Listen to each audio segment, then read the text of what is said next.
sama dengan alfa 0 plus beta 1 pendidikan plus T. Ya. Saya ulang lagi, memahaminya dibaca dari belakang, bahwa pendidikan adalah faktor yang mempengaruhi upah. Nah, kalaupun tidak ada topi di atas, kalau Anda melakukan estimasi, saya pun nggak akan menyalahkan, tidak apa-apa. Tapi pahamilah bahwa regresi yang kita lakukan adalah regresi. Nah, yang akan saya tekankan di sini adalah bagaimana kita memaknai sisi error atau residual.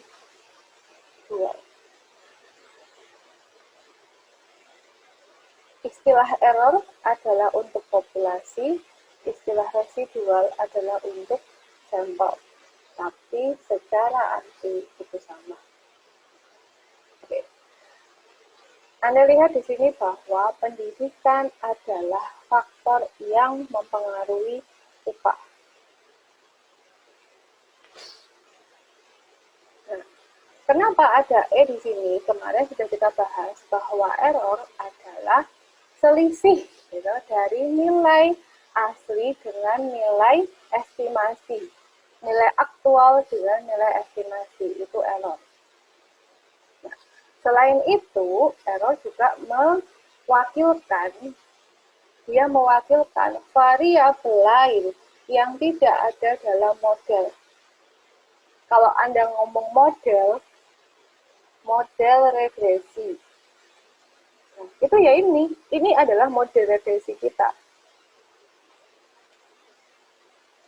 Kita punya model regresi bahwa upah hanya dipengaruhi oleh pendidikan, atau pendidikan hanyalah faktor yang mempengaruhi upah.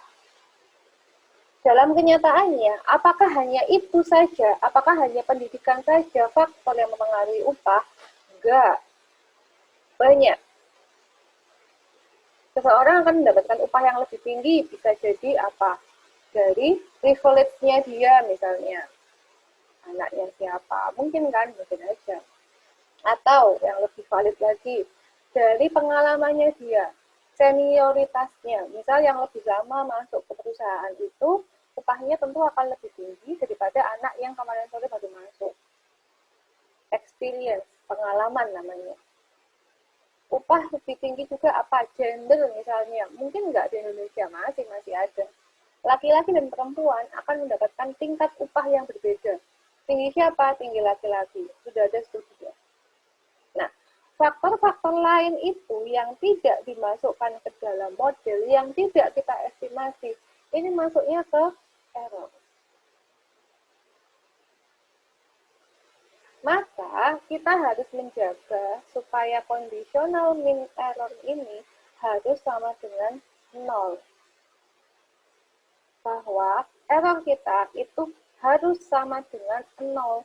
Dia nggak boleh punya sifat, dia nggak boleh punya angka.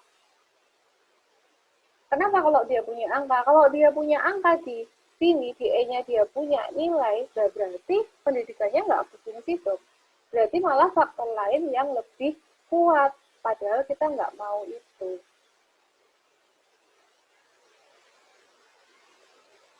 Oke, paham ya?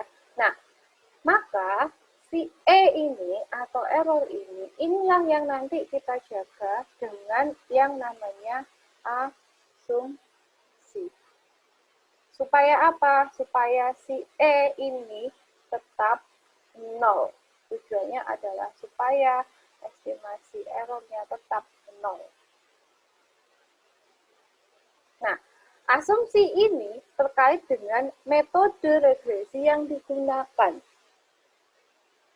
Karena kita masih menggunakan regresi yang sifatnya linear, maka metode regresi yang kita gunakan adalah metode OLS atau Ordinary Least Square, pangkat kuadrat terkecil. Nah, itu juga sudah kita bahas kemarin bagaimana kita menemukan nilai pangkat terkecil. Nah, maka asumsi yang digunakan supaya residual atau errornya tetap 0 adalah 1. Kondisi varians homoskedastisitas. 2. Error tidak ada korelasi atau tidak ada autokorelasi antara error sebelum dengan error hari ini, yaitu disebut dengan autokorelasi. Ya, yang lupa silakan dibuka halaman 23.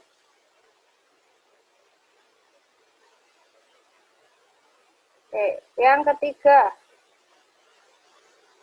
distribusi residual normal. Kita sebut dengan normalitas residual. Kemudian yang keempat,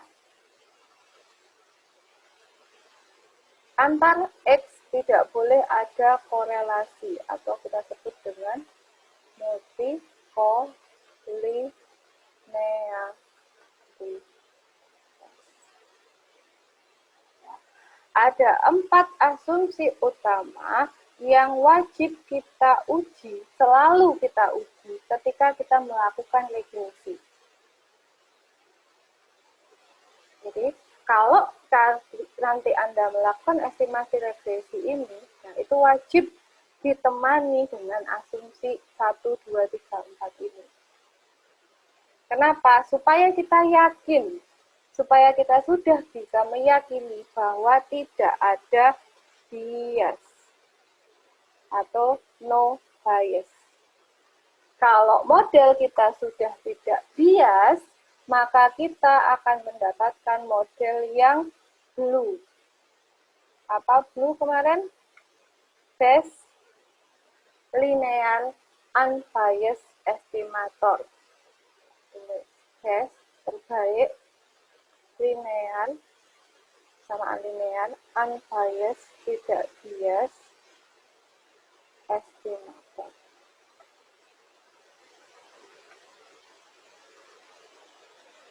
Nah, asumsi ini disebut dengan asumsi klasik. Ya, nama lengkapnya adalah asumsi klasik.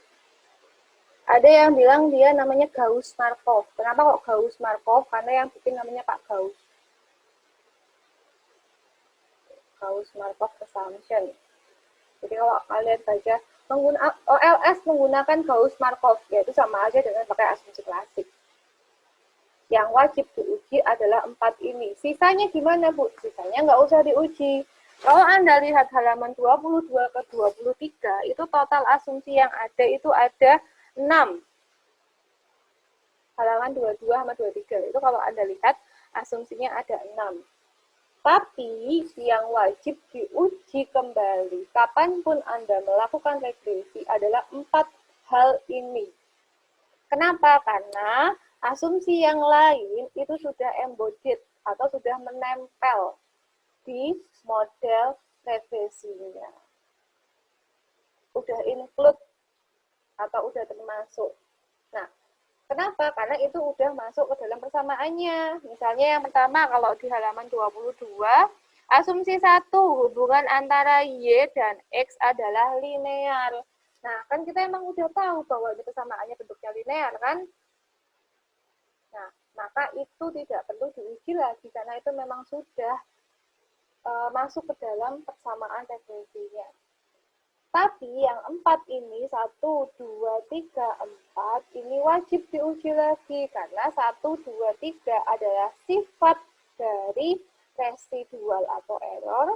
Yang keempat adalah sifat dari data yang kita gunakan.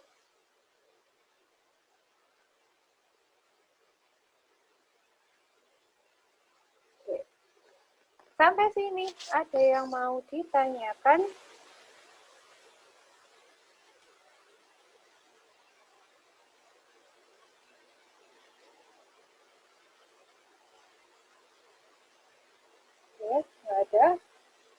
Kalau nggak ada, saya lanjut deh. Saya lanjut deh kalau nggak ada. Oke, ada ya.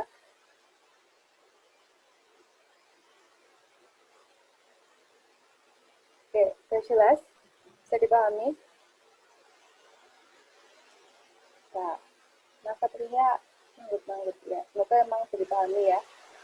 Oke, baik. Saya sedikit menegaskan kembali apa yang sudah saya sampaikan. Kenapa kok Bu itu diulang-ulang? Karena itu basicnya. Saya nggak akan bosan ngulang-ngulang itu, karena itu adalah basic dari regresi. Dan itu akan kalian bawa sampai skripsi nanti. Pertanyaan yang sangat umum dan pasti akan ditanyakan, kenapa sih Anda uji asumsi klasik? Dari semua bimbingan yang saya dengarkan, bimbingan ke dunia atau ke bulusi, nggak ada yang bisa jawab. Tuh, kakak tingkat kalian. Padahal wes tak ulang sampai bosen ya. Karena kenapa ya? Memang kalau kalian belum melakukan, itu pasti akan lupa. Tapi tolong untuk bagian ini jangan sampai lupa. Ya, itu betul-betul, ini sangat basic. Nah, sedikit menegaskan apa yang sudah saya sampaikan, maka nanti PPT-nya saya share, cuman aku mau dari mana ya? Bentar.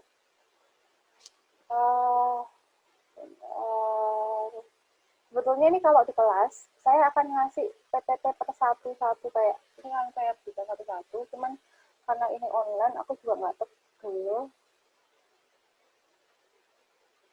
Oke, sedikit ilustrasi, kalau nanti ini bisa Anda baca ya, slide-nya akan saya bagi. Sedikit ilustrasi kalau kita melakukan regresi. Nah, di sini, ini yang saya katakan tadi, kita ambil 2 sampel sebanyak 10 orang dari, kita ambil 2 sampel dengan total 10 keluarga dari total 60 keluarga. Ini data dari bukunya Gujarati. Nah, ada kelompok 1 dan kelompok 2. Ini yang saya katakan tadi, bahwa ketika kita mengambil sebuah sampel dari populasi, kita akan mendapatkan banyak kelompok-kelompok. Jadi ada kelompok yang diambil sama Furkon, ada yang kelompok diambil sama kita tadi Edo. Ya. Nah, kemudian ketika sudah kita estimasi, kita mungkin akan mendapatkan bentuk garis yang berbeda. Kelompok 1 akan mendapatkan garis sampel 1, SRS1. Kelompok 2 bisa di atas dia. Artinya apa? Tidak mungkin setiap sampel yang diambil itu akan menghasilkan hasil regresi yang sama. Nggak mungkin, pasti ada bedanya. Oke, nah itulah maka Anda harus memahami betul kenapa kok kita menggunakan regresi sampel. Apa yang harus kita jaga? Bahwa harapan kita adalah kita ingin apapun sampelnya yang kita ambil, hasilnya nanti adalah hasil yang paling mendekati dengan populasi. Dengan data yang sama, dengan variabel yang sama, maksudnya variabel yang sama, sama-sama lihat upah, sama-sama lihat pendidikan. Ambil data di Jawa Tengah, sama ambil data di Aceh, dengan teori yang mendasari bahwa semakin tinggi pendidikan, maka semakin tinggi upahnya, harusnya hasilnya secara koefisien sama. Nggak boleh jauh-jauh dari teori atau populasinya. Nah, PR kita adalah bagaimana kita yakin bahwa regresi yang kita buat itu sudah nyata. Oke. Kemudian kita gerak selanjutnya, bagaimana gimana. Nah, ini masuk di OLS. Saya nggak mau. Nah, asumsi lengkap OLS kalau di buku itu hanya ada 6. Kalau di buku itu hanya ada 6.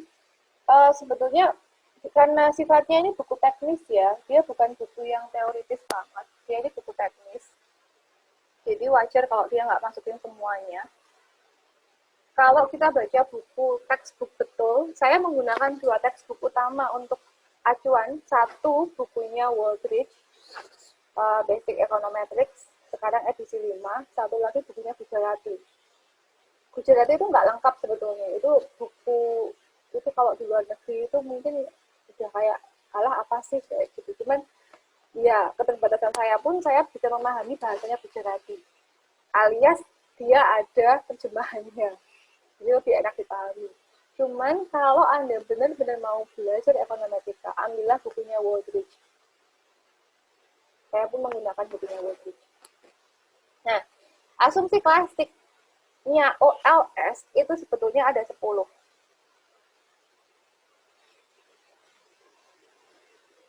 Oke. Nah, 10 ini, ingat, yang diuji lagi hanya 4. Apa tadi? 1, heteros, kedestisitas. Bu, tadi katanya homosexualitas. Ya sama aja. Jangan bingung ya. Kondisi yang diinginkan adalah kondisi yang homosexualitas. Berarti kondisi yang nggak diinginkan adalah kondisi heterosexualitas. Jadi kalau Anda mau nulis homo sama heteros ya positif. Yang kedua adalah kondisi autokorelasi. Yang ketiga adalah normalitas. Yang keempat adalah multipolinealitas. Ya, itu ada di nomor 10. Kemudian nomor 4, nomor 5, dan normalitasnya di mana ya? Oh, yang ini. Yang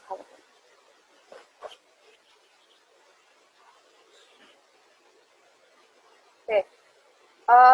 Penjelasan tentang 4 asumsi klasik ini akan saya bahas per bab nanti pelan-pelan, tapi dihafalkan dulu istilahnya. Yang penting Anda hafal dulu istilahnya, nanti baru kita masuk ke apa sih sebenarnya heteros itu, apa sih sebenarnya autokorelasi itu, kenapa sih kok kita harus uji normalitas, dan apa pula itu multikolinearitas.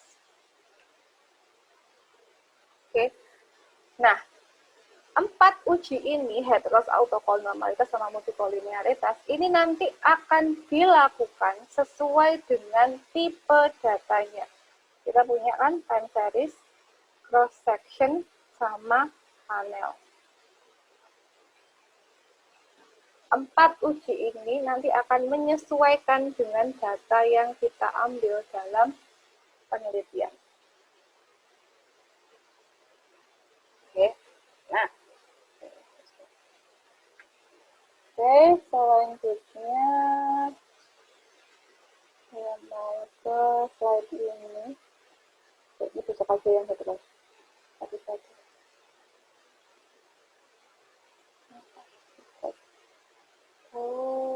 Coba aja.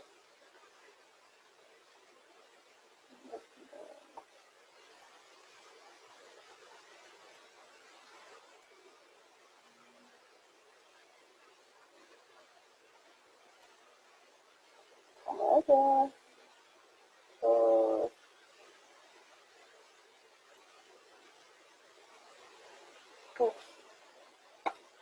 Baik, silakan dibuka bukunya Pak Agus bab 3. Silakan dibuka bukunya Pak Agus bab 3.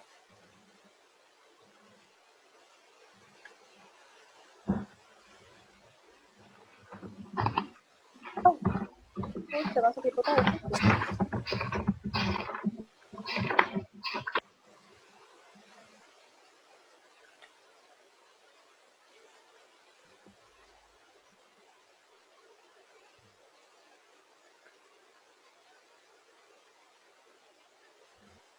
Oh, udah masuk hipotesis ternyata.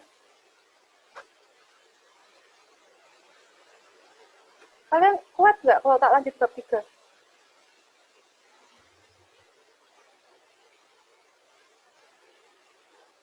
Kuat atau enggak ya? Oke, nggak tahu. Kuat ya? Kokoh ya? Tak lanjut. Sedikit aja. Saya akan sedikit lanjut bab 3 di sini. Nanti minggu depan pasti akan saya tumpuin lagi, saya ulang lagi. Karena kalau udah sampai batas ternyata.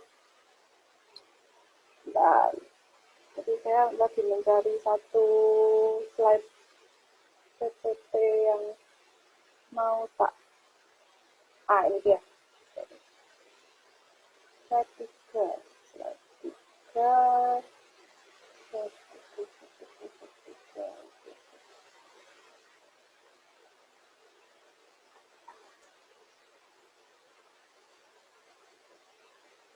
Oke. Nah, kok ini sih? Bukan. Sorry,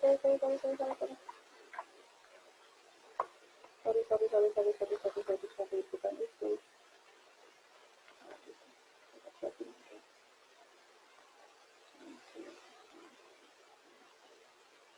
Kalian nggak usah kaget ya, kenapa kok penuh asumsi ya?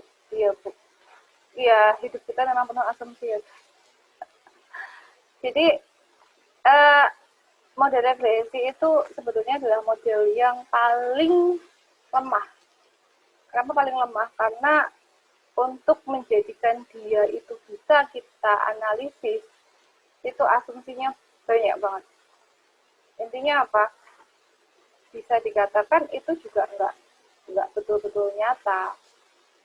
Nah, tadi itu saya ingin menunjukkan kenapa sih kok kita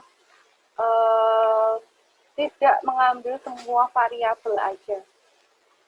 Cuman kok PPT-nya slide-nya hilang. Kan nggak lucu.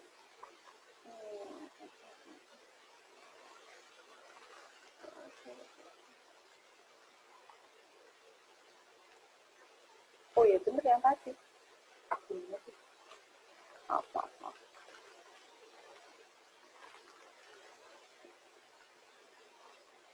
Nah, Nah, kalau dari kemarin kan kita hanya membahas di mana ada satu Y gitu, kemudian didekati dengan satu X.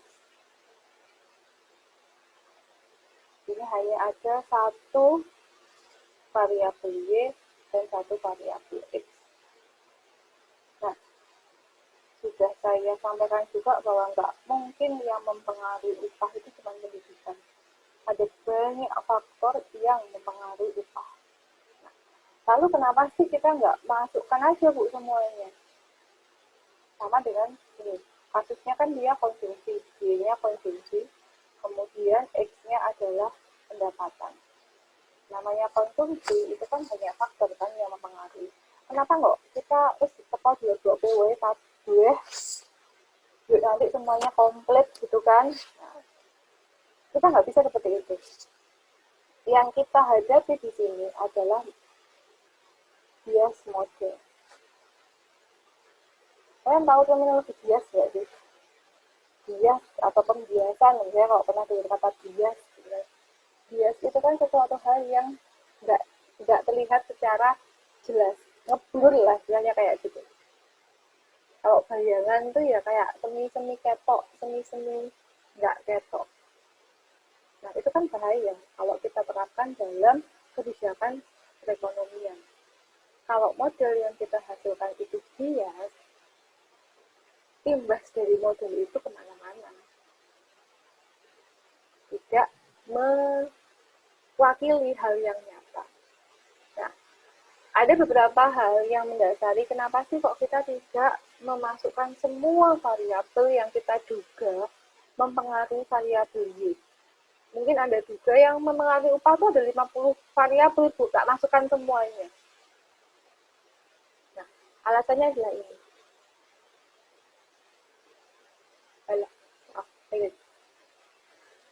Apakah dengan memasukkan 50 variabel X, itu teorinya ada? Belum tentu. Nah, maka ketika Anda mau bikin model yang mau diregres, mau diestimasi, kembalilah kepada teori. Teori yang mungkin sering Anda dengar itu teori apa nih? Kalau makro misalnya, yang dulu cinta banget sama makro tuh Erika.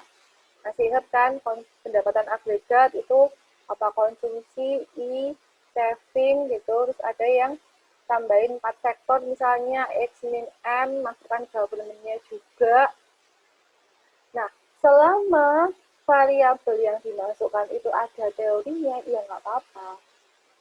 Tapi kalau Anda masukkan di pokok ketoknya ada hubungannya, Bu. Nah, itu nggak boleh, karena nggak ada teori yang mendasari. Teori itu adalah sesuatu hal yang sudah dibuktikan secara akademis, secara konsensus. Jadi ya gampangannya siapa kita yang bisa melawan sebuah teori. Nah, kemudian yang kedua, datanya ada atau enggak? Masukkan 50 variabel. Kemudian variabel salah satunya adalah persepsi masa depan. Datanya apa? Di BPS ada atau enggak? Apakah dia memandang masa depan itu positif atau negatif? Dia memandangnya itu positif banget, nanti itu akan hidupnya enak banget. Kan enggak ada. Pertimbangkan dari ketersediaan data. Nah, kemudian apa iya 50 variabel itu semuanya yakin berpengaruh? Pasti ada yang betul-betul berpengaruh, ada yang kayaknya cuma dikit aja. Kemudian selanjutnya, sifat manusia yang tidak bisa kita prediksi.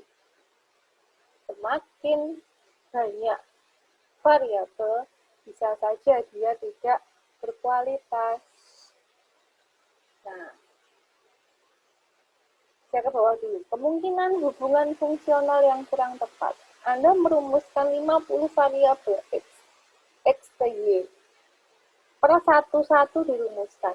Apa iya hubungannya sudah betul? Ini akan sangat terkait dengan nomor 1, yaitu ada teorinya apa enggak. Nah, kesimpulannya adalah yang kita pegang ketika kita membuat sebuah persamaan regresi adalah prinsip parsimoni. Apa tahu parsimoni itu? Parsimoni itu adalah sederhana.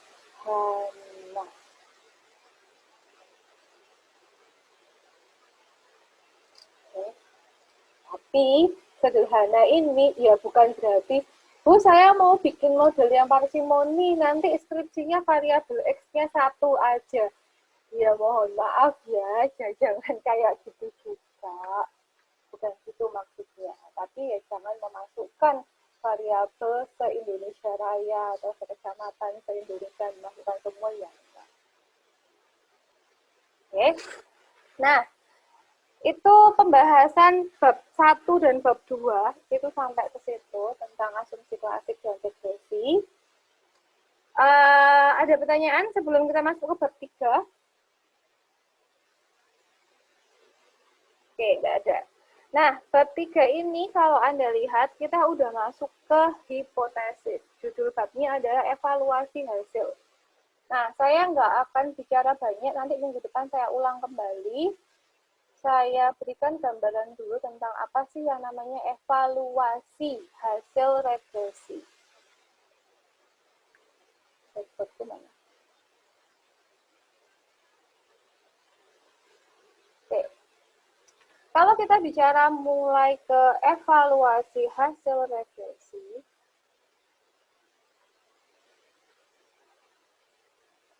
maka kita mesti kembali dulu ke tahap-tahap regresi yang awal banget itu. Kita mesti balik dulu ke halaman kok hilang. Halaman 5. Anda mesti kembali dulu ke halaman 5. Kenapa? Karena sebelum kita masuk ke membuat sebuah model regresi, tahap sebelumnya adalah hipotesis.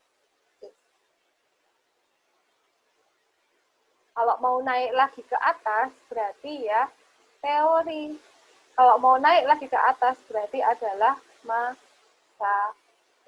Eventnya apa toh? Masalahnya apa? Mau bahas apa toh?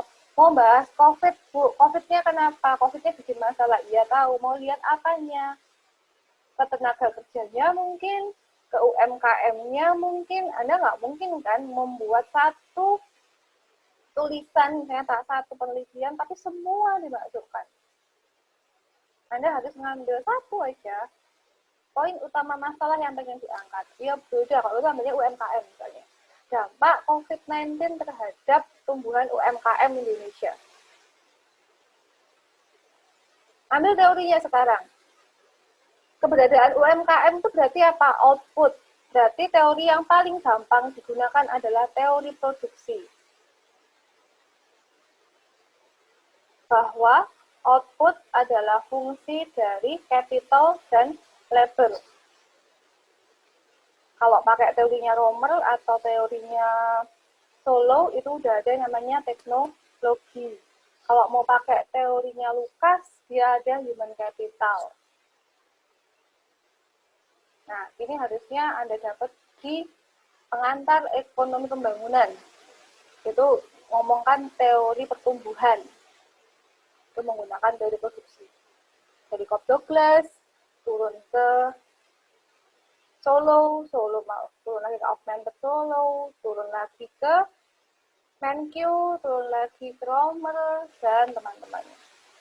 Nah, dari situ kita bikin hipotesis. Oh, saya mau lihat variabel apa? Hipotesis itu sudah masuk ke variabelnya apa aja, lalu proksinya apa? Proksi sama dengan pendekatan. Lalu bagaimana bentuk model regresi? Misal tadi ya, jumlah UMKM selama COVID-19. Nah, misalnya Y-nya adalah jumlah UMKM.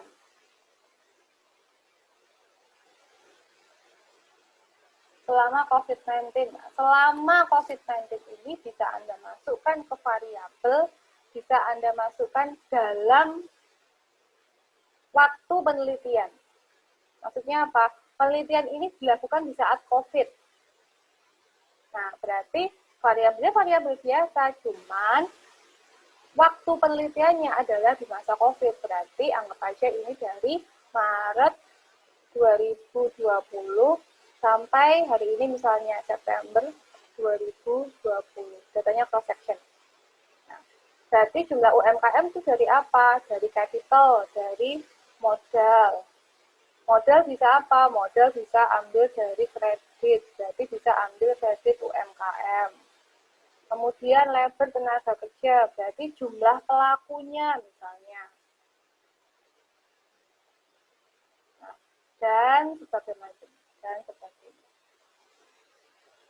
Ya, jadi ketika membuat model regresi atau apa yang ingin Anda estimasi, itu tidak boleh Anda waton comot variabel cemplung kewai, itu nggak boleh. Anda harus kembali ke teorinya apa sih, supaya apa? Supaya bisa tahu bagaimana hubungan antar variabelnya. Ini ke sini hubungannya gimana, ini ke sini hubungannya gimana. Maka ketika kita mendapatkan Y sama dengan alpha 0 plus beta 1 X1 plus beta 2 X2 plus E, kita masukkan variabelnya, berarti jumlah UMKM sama dengan alpha 0 plus beta 1 kredit UMKM plus beta 2 jumlah pelaku UMKM plus. Oke. Nah, ketika kita akan mengevaluasi, jadi kita sudah melakukan estimasi nih, kemudian kita akan mengevaluasi hasil, maka yang pertama kali dievaluasi adalah hipotesisnya. Apakah betul kredit UMKM, hasil estimasi yang kita dapatkan sesuai dengan hipotesis. Nah, maka kita akan bicara dahulu nanti tentang bagaimana kita merancang sebuah hipotesis. Oke.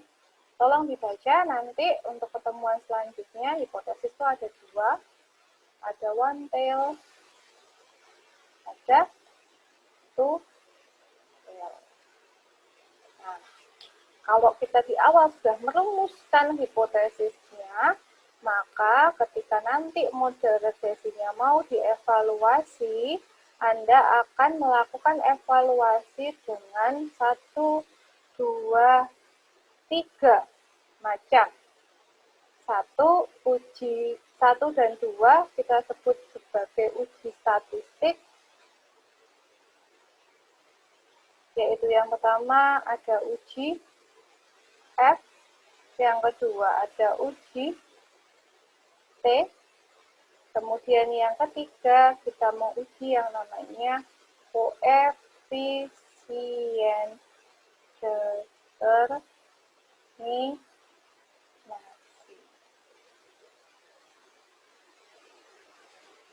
Oke, ditambah juga dengan uji asumsi klasik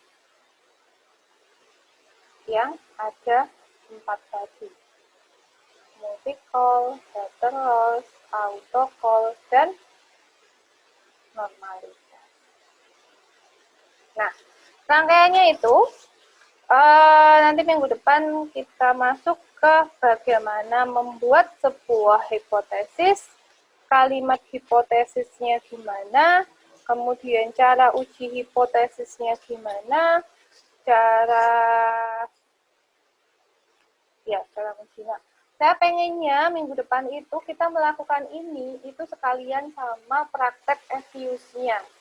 Jadi sekali FIUS-nya jalan misalnya, itu sekalian dengan baca, karena mending kayak gitu sih kalau saya daripada cuma ngelambrang aja. Nah, siap atau nggak siap untuk kuliah offline, saya nggak berani gambling lagi ya. Minggu depan saya inikannya kuliah online aja, jadi tolong semuanya siap dengan FIUS. Nanti kita uji bareng-bareng, kita praktek bareng-bareng, semoga kondisinya memungkinkan untuk kalian bisa paham. Untuk data nanti akan saya kirim 1 atau 2 hari sebelum kita kuliah, nanti akan kita gunakan untuk praktek FIUS-nya. 20 jam atau setengah jam. Ada pertanyaan sampai sini?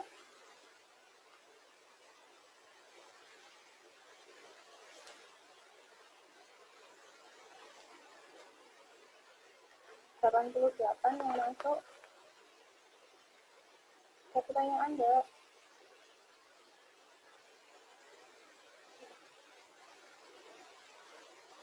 Saya mungkin Bu.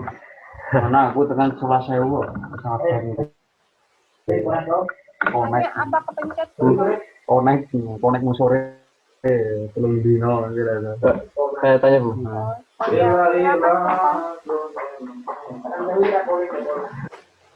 Silakan. Itu yang terkait metodologi yang nomor halaman 5 tadi Bu. Iya. Itu ada metodologi ekonometrika klasik sama metodologi ekonometrika modern. Ya. Nah itu yang sering digunakan yang mana Bu? Atau sekarang yang modern? Keduanya mungkin ini udah saya jelaskan sedikit di pertemuan pertama kemarin, pertemuan pertama yang materi ya. Jadi kenapa dibedakan ada klasik, ada modern? Karena modern itu menunjukkan ada perkembangan dari metode yang klasik. Kalau dulu itu sebelum tahun 1980 itu tidak ada yang namanya evaluasi balik ke atas, itu nggak ada. Jadi dia langsung motong, di dulu itu nggak ada yang namanya uji spesifikasi model, itu nggak ada. Jadi Jadi langsung cuman nanti dari uji T, uji F, asumsi klasik, langsung udah bisa dibaca. Nah, perkembangannya itu masih menunjukkan model yang bias. Maka setelah ini yang bikin tuh dulu, saya lupa siapa, saya baca jurnalnya memang lupa namanya siapa. Dia nambahkan yang namanya spesifikasi model dan diagnosis. Nah, itu kalau Anda lihat di daftar isi, spesifikasi model dan hipotesis itu adalah bab 9. Anda lihat bab 9 di daftar isi. Bab 9, modeling ekonometrika. Nah, itu baru. Baru itu berarti tahun 80-an ya, itu baru ya. Buat kita tuh baru, karena Indonesia itu tertinggal 25 tahun metodenya. Dengan yang udah berkembang di luar sana. Nah, modeling ekonometrika itu adalah uji spesifikasi model tadi. Ya, itu ada bab 9.1 sampai 9.6. Nah, dulu itu nggak diperhatiin. Di klasik itu tuh nggak memperhatikan si bagaimana spesifikasi model itu udah benar atau belum. Gitu. Nah, kalau kamu nanya, terus di kita gimana, Bu? Nah, ini yang agak susah kalian jawab. Ya, terbuka aja. Nanti tak potong ya, dari itu ya, bahaya soalnya. Terbuka aja, kalau di Untidar itu masih menggunakan yang klasik. Kalau saya memaksa Anda menggunakan uji spesifikasi model yang bab 9, kasihan kalian ya malahan. Cuman kalian harus tahu. Paham ya? Nanti kalau skripsi itu, iya, saya tuh belum disclaimer ya. Harusnya kan di depan ya disclaimer-nya ya. Disclaimer saya adalah, apapun yang dikatakan oleh pembimbing kalian nanti waktu skripsi, cuman satu kuncinya, manut. Ini aku udah lihat-lihat ya, enak ya ngomongnya. Ya, ingat ya, manut alias nurut. Nggak usah banyak protes. Nanti nggak lulus. Ya, jadi nanti manut aja. Tapi apa? Kalian harus paham. Kenapa? Skripsi itu hanya membatasi kalian untuk mendapatkan gelar S1. Apa yang nyata? Yang nyata kalau udah habis lulus, kalau ada yang mau, pengen, punya cita-cita, pengen di OJK, pengen di BI, ditanyain, Erika coba uji endogenitas. Cengok. Nggak paham. Jawabannya apa? Itu apa ya, Kak? Ya. Tapi kalau saya memaksakan, kalian nanti kalau skripsi harus uji endogenitas. Harus lihat omitted variabel, diketawain sama pembimbing. Kasihan. Ini aku kita nyata aja ya. Kok gitu, Bu? Berarti kita tertinggal. Ya. Ketinggalan? Ya. Kenapa? Karena fokus para senior dahulu adalah memperjuangkan institusi ini ada. At least kita udah PTN, itu disyukuri aja lah. Bagian itu. Ya, maka akhirnya dampaknya updating ke teori-teori yang baru itu terlambat. Nah, cuman saya kalau tahu-tahu gebrak semuanya tak ganti semua, ya siapa lo? Ntar kalau saya pulang PhD, berarti kapan? Ya kalau udah pulang S3 ya, hati-hati ya. Nggak bercanda, nggak gitu juga. Saya pun juga tidak terlalu berani. Ya. Yang paling kelihatan itu yang belum pernah ada di tempat kita di Untidar itu ya satu endogenitas, sifat-sifat endogenitas itu belum sama sekali disentuh. Kemudian omitted variable itu keterkaitan antara error sama variabel. Kemudian kalau Anda lihat bab 12 itu ada IV itu instrumental variable. Nah, kayak gitu-gitu. Saya akan berusaha memberikan semaksimal saya, karena saya pun juga ngikutin model, perkembangan model yang ada di luar negeri itu ngos-ngosan ya, sangat berat untuk saya. Jadi saya pun juga tetap berusaha ngasih ke kalian sebanyak mungkin, semampu saya juga. Maka saya sangat menyarankan kalau kalian mau nonton YouTube-nya kemarin kayak Prof. Bustanul itu untuk teori-teori, atau kemarin siapa sih? Saya suka nonton punyanya Prof. Firdaus dari ITB, atau nonton punyanya Prof. Narkowi Jalal juga sering. Sama yang kemarin siapa sih kayaknya? Itu tuh untuk kuatin teorinya aja. Oke, itu Furkon. Jadi yang dipakai yang mana? Yang dipakai untuk saat ini adalah metode regresi yang modern. Tapi untuk kalian skripsi menyesuaikan. Kalau masih mau pakai yang klasik ya sudah, diikutin aja. Ya. Oke, ada lagi yang mau tanya? Silahkan. Sekali lagi kalau kalian mau tanya-tanya aja. Saya nggak akan nanya ikat pinggangnya mana. Ya. Kalau ngomongnya kok teriak-teriak ya, emang suaranya kayak gini. Makanya kalau saya kuliah di kelas, saya stres. Nggak bisa teriak-teriak soalnya. Di ruangan maksudnya. Bu, Siapa ini? saya mau Syafila. tanya. Iya, silakan Mbak. Bu, kalau koefisien determinasi yang untuk menjelaskan variabel terikat oleh dua lebih variabel bebas itu mendekati 0 atau mendekati 1 ya, Bu? Oh, itu. Ini masih ini ya, soal ini kemarin ya, soal kuis kemarin ya. Iya. Bentar. Kuisnya tuh tentang apa tuh? Pertanyaannya apa tuh? Mana tadi yang WA siapa ya? Ami apa ya? Sampai nanya. Bu, ini bukannya jawabannya satu. Bentar. Pertanyaannya tuh, variasi variabel terikat yang dapat dijelaskan oleh dua atau lebih variabel bebas akan semakin baik apabila koefisien determinasi adalah gitu, Bu. Ya, ini saya lagi ngebuka WA. Nah, kemarin si Ami sampai tanya, cuma tak ketawain dia, itu tak jelaskan ya. Makasih mengingatkan. Oke, saya jelaskan. Kayak yang paling banyak salah di situ ya. Pertanyaannya adalah nomor berapa tuh kemarin? Nomor 6. Nomor 8. Variasi tak tulis ya soalnya di sini biar kalian bisa membayangkan. Saya tuh kadang suka jadiin apa terus lupa sendiri ya. Lalu kalau saya suka kayak gitu ingetin ya. Maklum yang dibikin banyak. Ini Putra ada nggak? Put. Iya, Bu. Oh ya. Kalau apa ngabsen aja. Nggak apa-apa, Put. Cuman nanya aja. Kamu aja apa nggak? Kalau ada ya sudah. Jadi langsung kuliah dulu.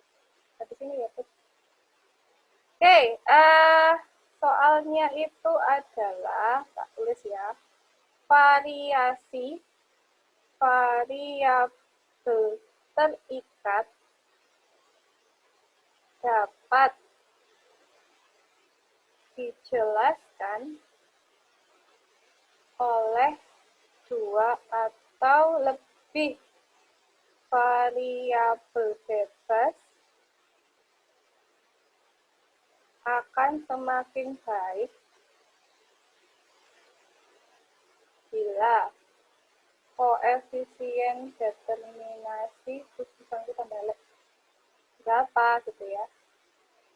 Nah, kenapa saya nggak bahas? Karena saya belum masuk ke pembahasan ini. Jadi kan saya bilang, sempat kan tadi, kita punya 3 pengujian, 2 uji statistik, uji T sama uji F, kemudian ada yang namanya koefisien determinasi. Akan saya bahas lebih lanjut minggu depan, cuman akan saya kasih insight-nya sekarang. Koefisien determinasi itu disebut juga dengan R-square, atau berapa sih porsi variabel X1 dan X banyak, X1, Xn gitu ya, mempengaruhi Y. Tahan dulu. Berapa sih porsi variabel X di sini, jadi gelondongan X di sini, mau X-nya 1 kek, mau X-nya 2 kek, mau X-nya 10 kek. Nah, ini X di sini mempengaruhi Y. Nah, koefisien determinasi itu nilainya 0 sampai 1. Berarti kalau nilainya 0, berarti kan dia nggak punya pengaruh kan? Dia nggak punya porsi pengaruhnya X itu nggak ada. Berarti yang mempengaruhi apa? Variabel lain. Berarti kalau kita punya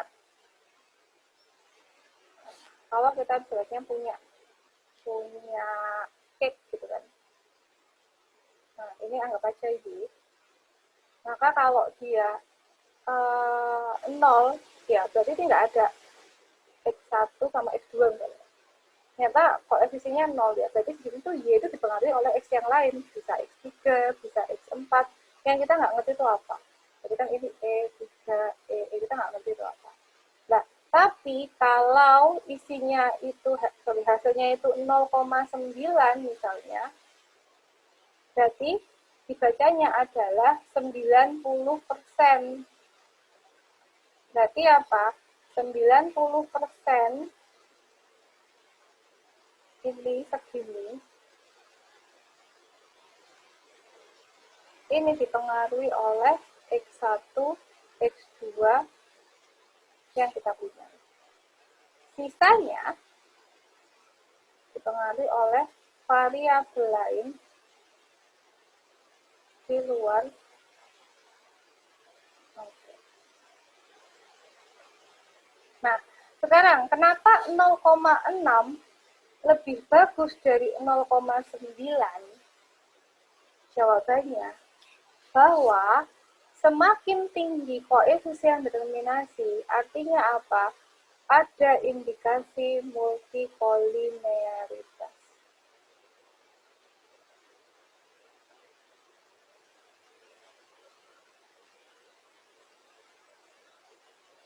Yang mana itu tidak boleh ada dalam model regresi. Oke. Nah, kita akan bahas lebih lanjut nanti kalau udah ketemu data, saya akan bahas lagi. Mau tak jelasin, tapi kok belum ketemu contoh aslinya. Kalau kita punya semakin tinggi R-square, itu bukan semakin bagus. Apalagi kalau variabelnya cuma 2. Kalau ini variabelnya itu ada 5 atau 6, tapi koefisiennya itu 0,9, kita masih terima. Tapi kalau cuma 2, cuma 3, kemudian dia 0,9, itu indikasinya ada multikol. Berarti apa? Artinya, tarik-menariknya itu kuat banget. Nah, maka 0,6 lebih bagus daripada 0,9.